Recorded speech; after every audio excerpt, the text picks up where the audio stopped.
Please subscribe my YouTube channel.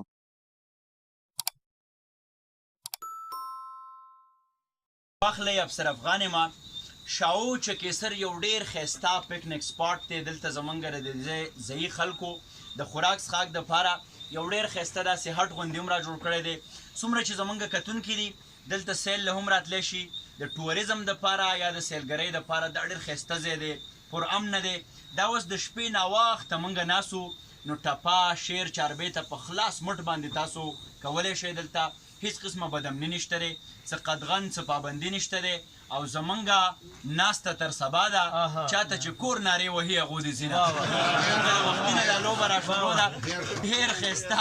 مشران را سره ناست دي ډېر خواږه خلک دي د چکیسر خلک هسې هم خواږه دي او پاسته دي ما وختي دې ورته وویې چې په هره لاره در سره یم د چکیسر کنډو مې سا را ماتوي نه په دې کنډو باندې دې وله راغلي وو راشد خان راشد د پیښور نه راغلی دی د خلکو مینه یې ډېره وستایله د دیو یو کلام زمونږ مشر لالا جان غوښتنه وکړه ډېر مشهور کلام دی پیره دا ملنګ سړی نو دا تاسو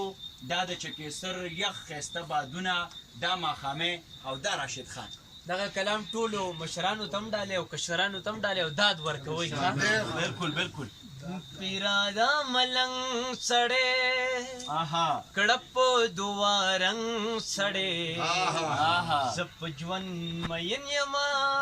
زه نه یم د جنګ سړی دا ملنګ سړی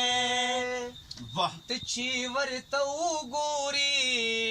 ښکلی شي بدرنګ سړی هیر بمی شي څنګ هغه سر ته پایا بنګ سړی وګورې ښکلی شي بدرنګ سړی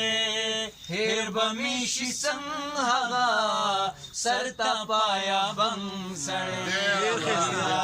ملنګ سړی کړه په دوا رنګ سړی زه په ژوند مین یمه زه نه یم د جنګ سړی پیرا ملنګ سړی مه کوه راویښ نه کړي ستا د بنګړو شړنګ سړی بچې په پښتو نه کړي ودې وهې لنګ